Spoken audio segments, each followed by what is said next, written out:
Okay, police ethics. So class, this will be your semi-final coverage. So we've already talked about professional ethics. So let's go down to a much more specific na area or profession, which is kaning sa law enforcement.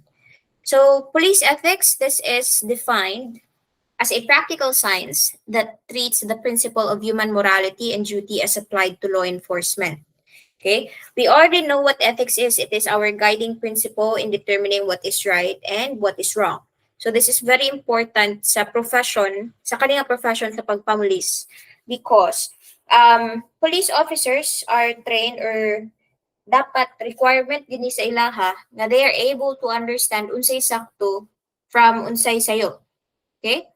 So, muna, gi-apply ang principle of human morality.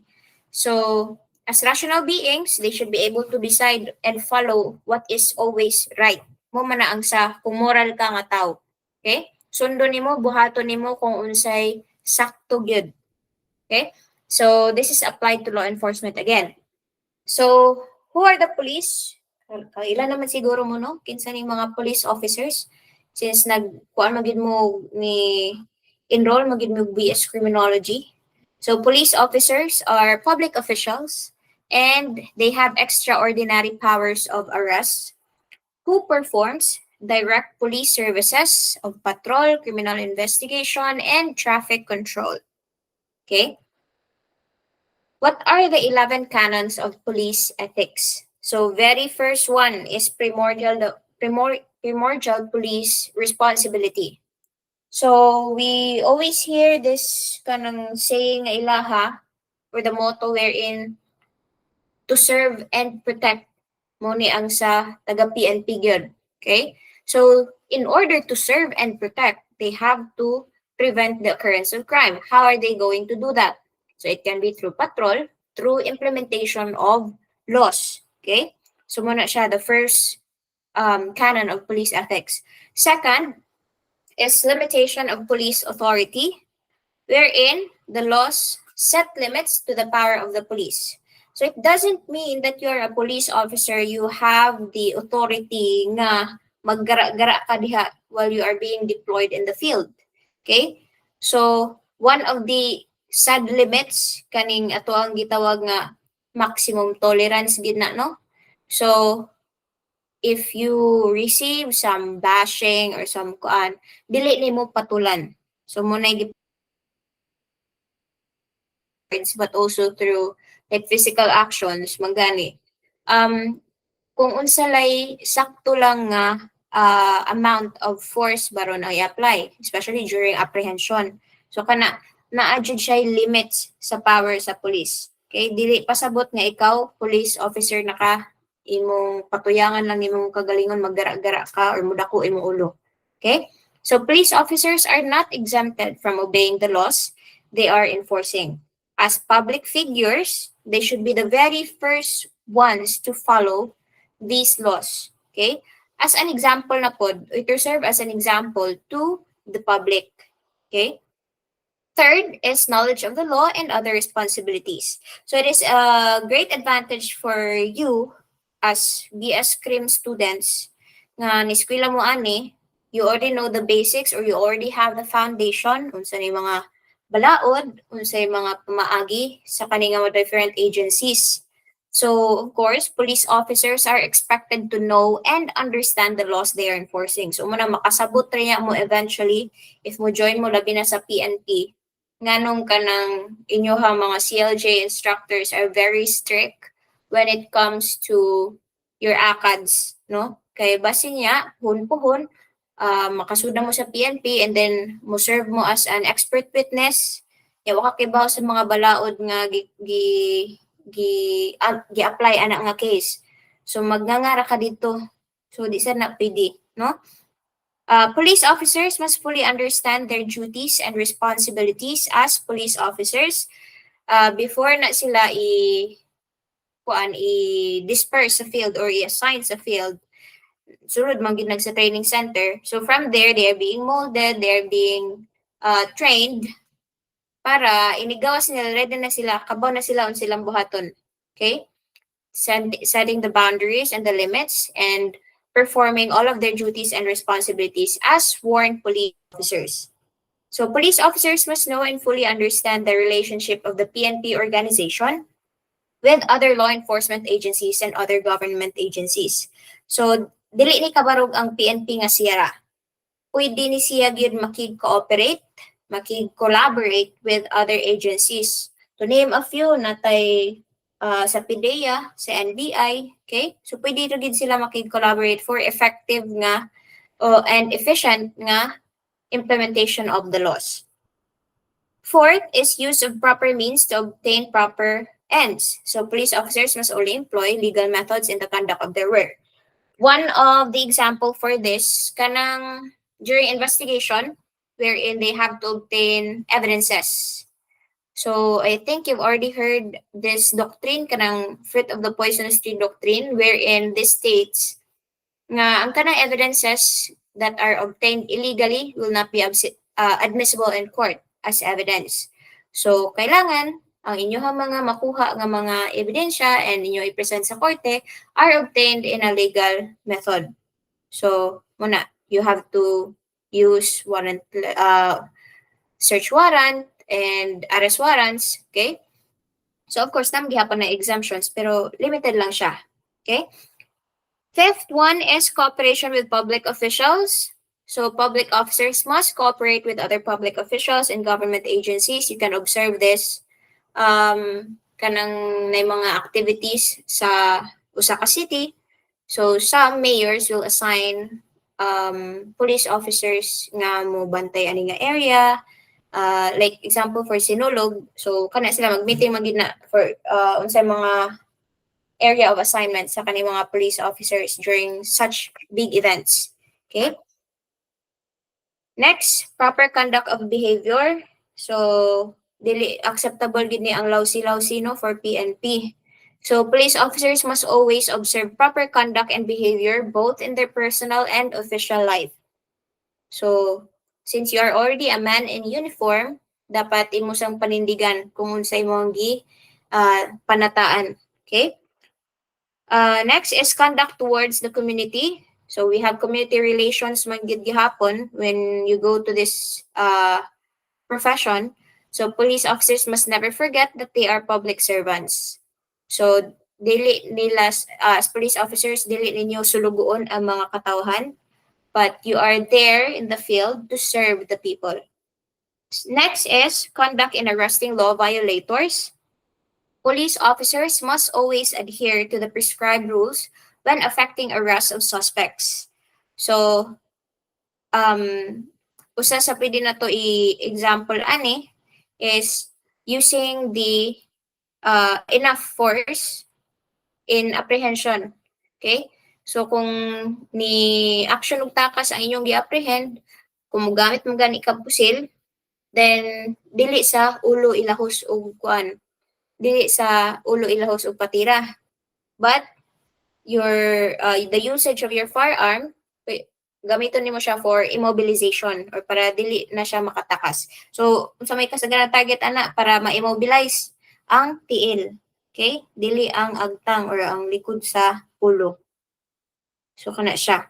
Next is firmness in refusing gifts. So, since they are public figures, they are public officials, accepting gifts, bisan in kind or good intention man gyud ang paghatag sa mga citizens sa police officer o gifts, it can be interpreted as a bribe man gud. So muna, they must never ask for nor accept gifts or special favors. Impartial presentation of evidence. So police officers must be fair in presenting evidence. Walay bias. Okay? Even if ang sangkot sa kanang kaso imong giimbestigahan is a relative, so most likely di man gid na pwede nga ikaw may mo process if like relative baron or kuan. So kailangan fair. Next is attitude towards police profession. So police officers must have a high regard for the police profession and must be proud that they are police officers. So police officers must strive to improve their knowledge and skills in order to be the best police officers that they can be.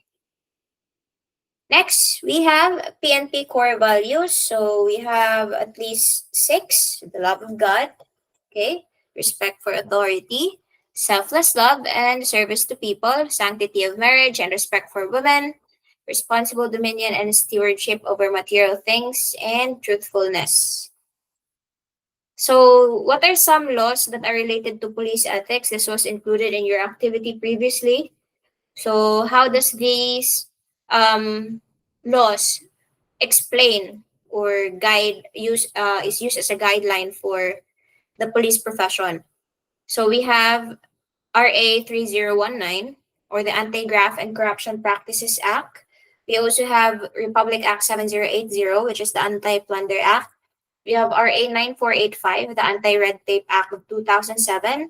We have PREB rules and regulations, and we have RA 6713, which is the Code of Conduct and Ethical Standards for Public Officials and Employees. So, ato ni siyang tagsa-tagsaon.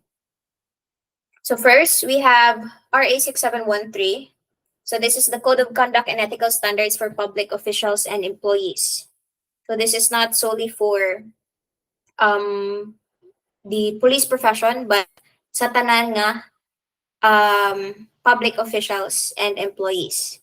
So to uphold the time-honored principle of public office being a public trust, granting incentives and rewards for exemplary service, enumerating prohibited acts and transactions, and providing penalties for violations thereof and for other purposes.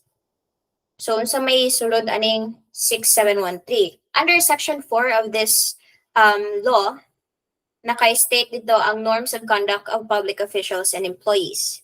First is commitment to public interest. We have professionalism, justness and sincerity, political neutrality, responsiveness to the public, nationalism and patriotism, commitment to democracy, and simple living.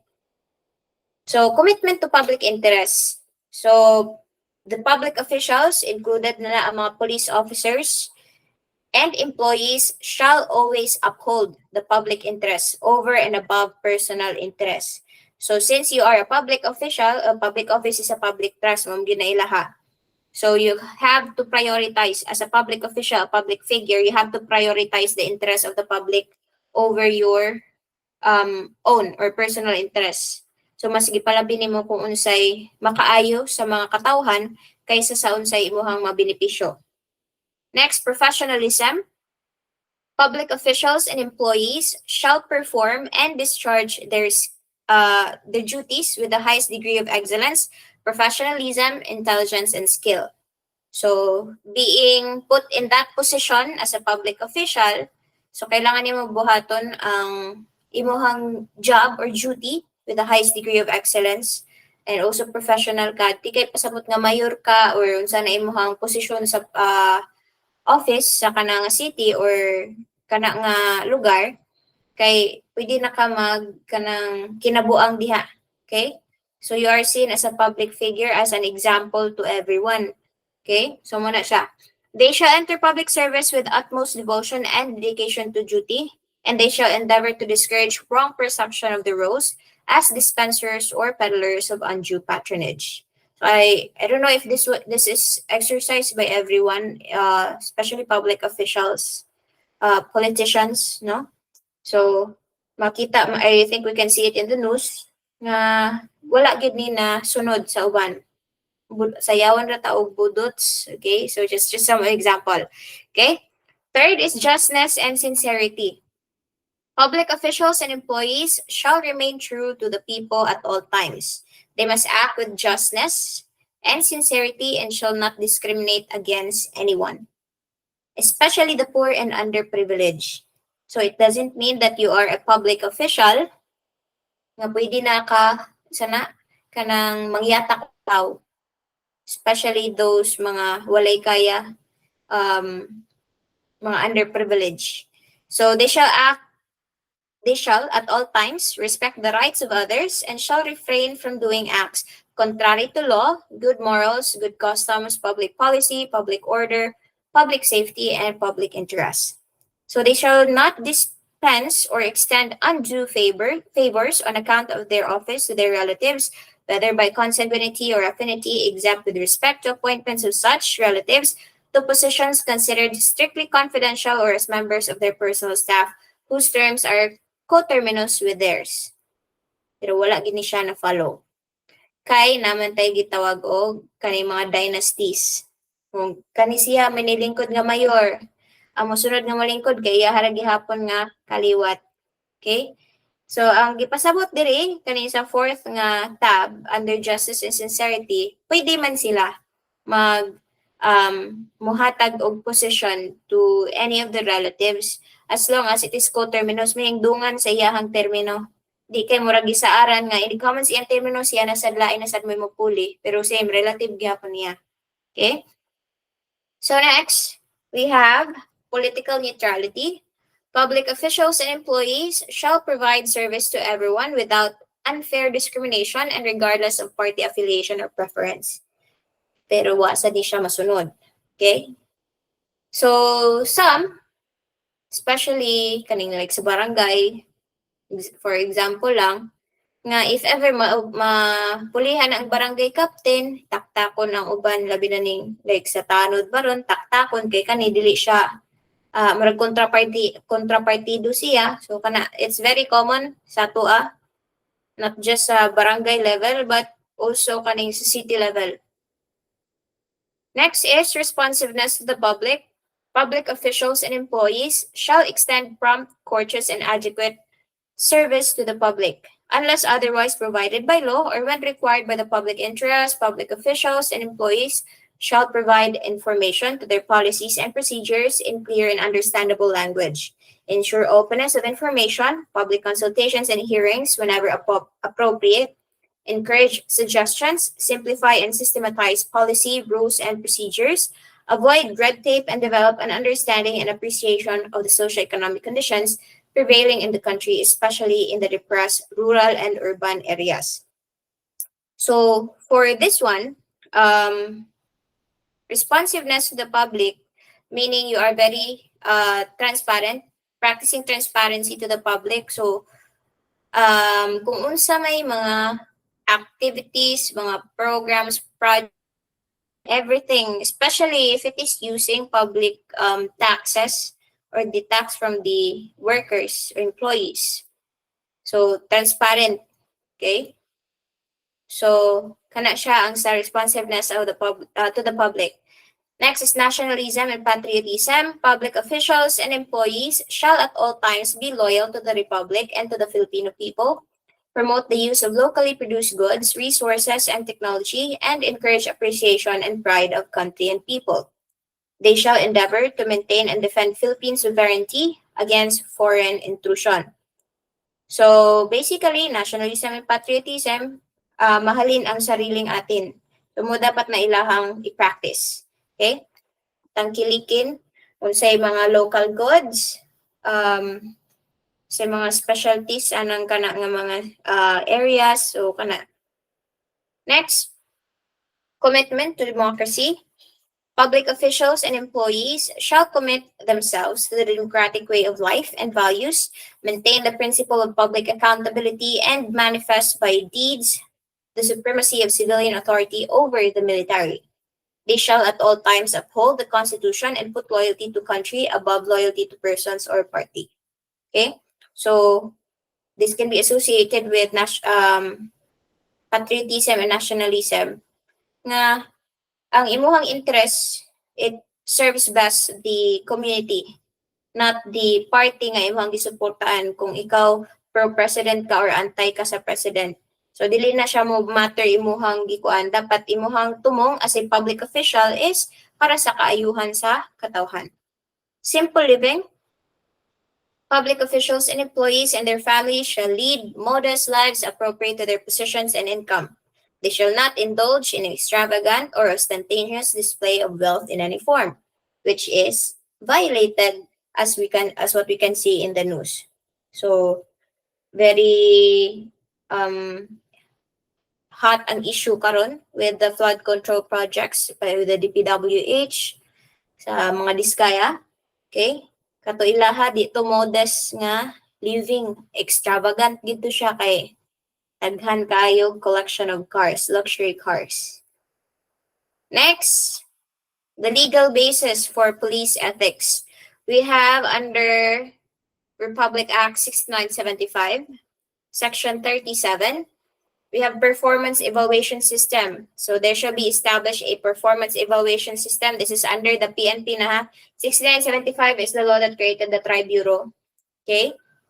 So sa PNP, nani kani performance evaluation system para makita if effective pa ba ka nga police officer. Okay? So Code of Conduct promulgated by the Commission for the members of the PNP. So such performance evaluation system be administered in such a way as to foster the improvement of individual efficiency and behavioral discipline, as well as the promotion of organizational effectiveness and respect for the constitutional and human rights of citizens, democratic principles and ideals, and the supremacy of civilian authority over the military.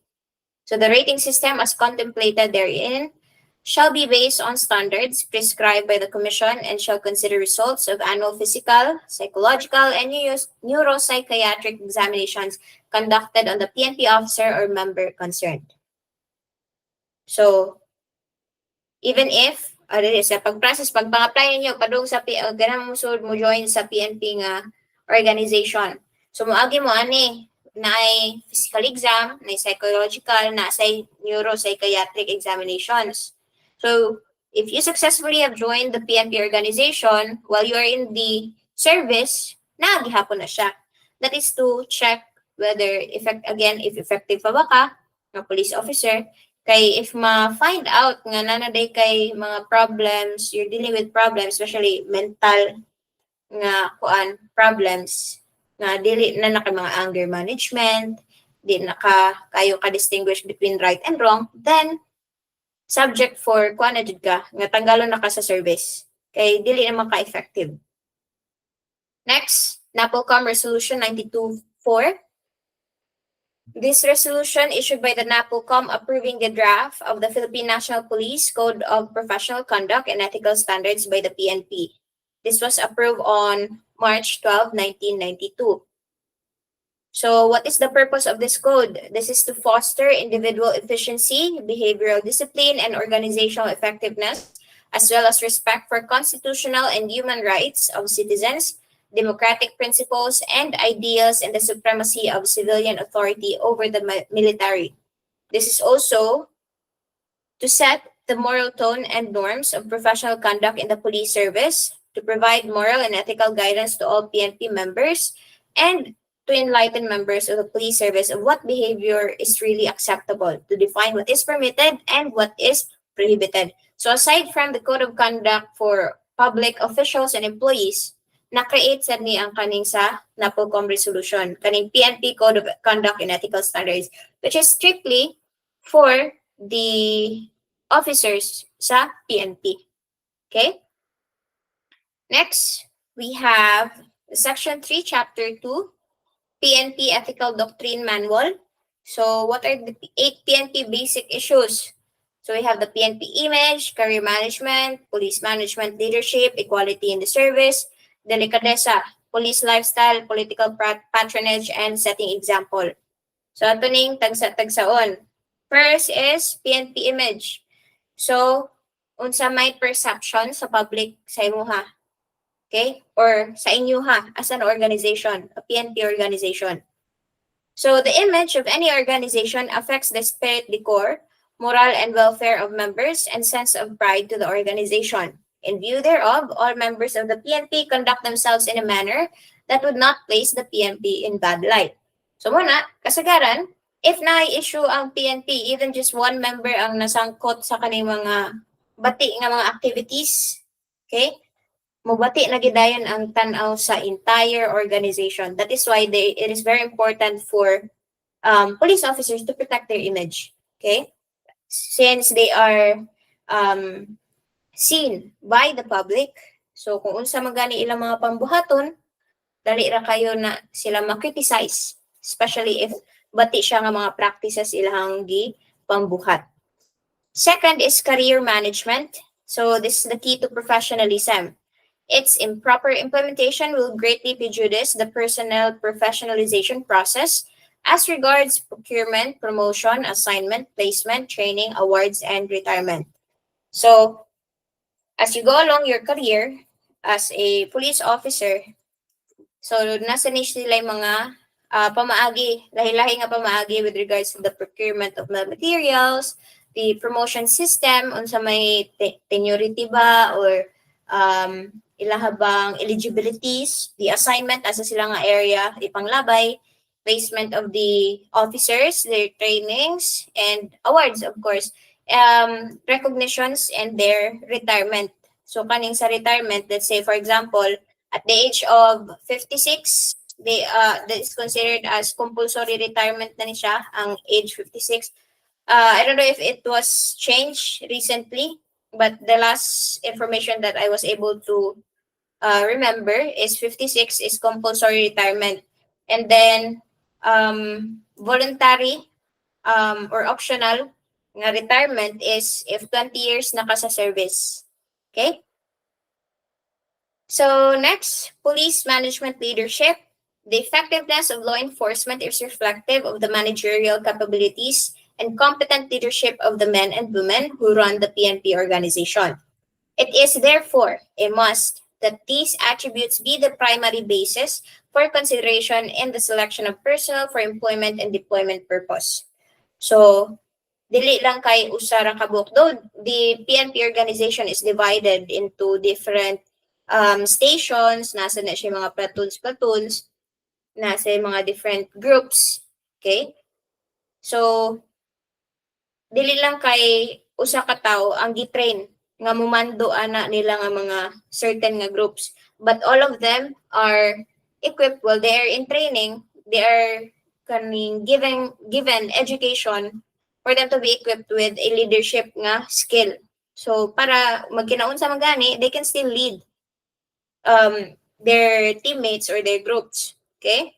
So next is equality in the service. There shall be judicious and equitable distribution of opportunity to prove one's worth in the police service. So dili kay katulang ang makabenepisyo is katurang mga duol sa luwag. Everybody should be given equal opportunities, especially in promotion. Good. Okay? Next, delicadeza. So in consonance with the requirements of honor and integrity in the PNP, all members must have the moral courage to sacrifice self-interest in keeping with the time-honored principle of delicadeza. So, i-set aside sa nimo unsa imong mga personal nga mga gusto nga buhaton, okay? Mas ma-prioritize gid mo imong duty as a police officer. So some gani nga police officer sa mga storya sa mga karaan nga they rarely have time to rest because anytime they can be called back to duty.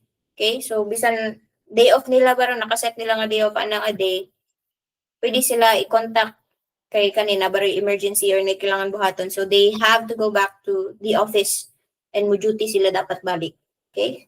So next, police lifestyle. So the PNP shall promote and maintain a lifestyle for its members which the public will find credible and respectable. So the public expects a police officer to live a simple and dignified life. They must be free from greed, corruption, and exploitation. So if there will be like rumors nga, uy, dali kay nakapalit og sakyanan nga mahalon ka milyones nga sakyanan or nakapatuko dayon og balay, nakapalit og house and lot nya piuwan pa or patrol woman kana murag lisod na kay dili siya mo tugma sa imong salary unless siguro anak mo daan og dato, no? So police officers must adopt a simple and dignified nga life. Next, political patronage. So di sila pwede mo kani sana magbias-bias or magkanamudapig lag usa ka politiko baron inana. So PNP members shall inhibit themselves from soliciting political patronage on matters pertaining to assignment, award, training, and promotion.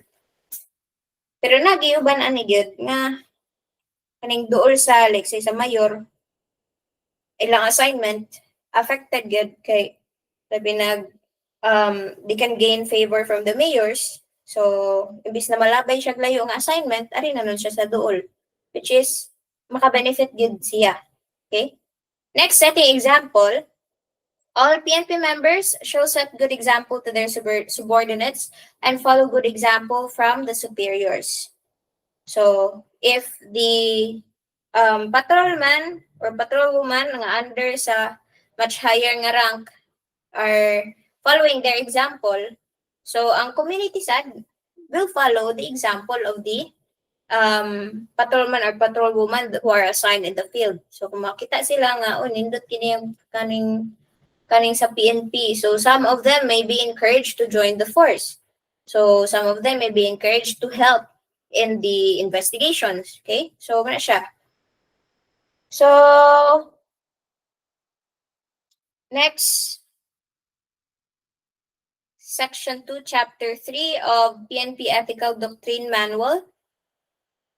So we have 15 police professional conduct. We have commitment to democracy, commitment to public interest, non-partisanship, physical fitness and health, secrecy, discipline, non-solicitation of patronage, social awareness, proper care and use of public property, respect of human rights, devotion to duty, conservation of natural resources, discipline, loyalty, obedience to superiors, and command responsibility. Ato sa ning tagsa-tagsaon. I'll be discussing this one on the next na lecture na to.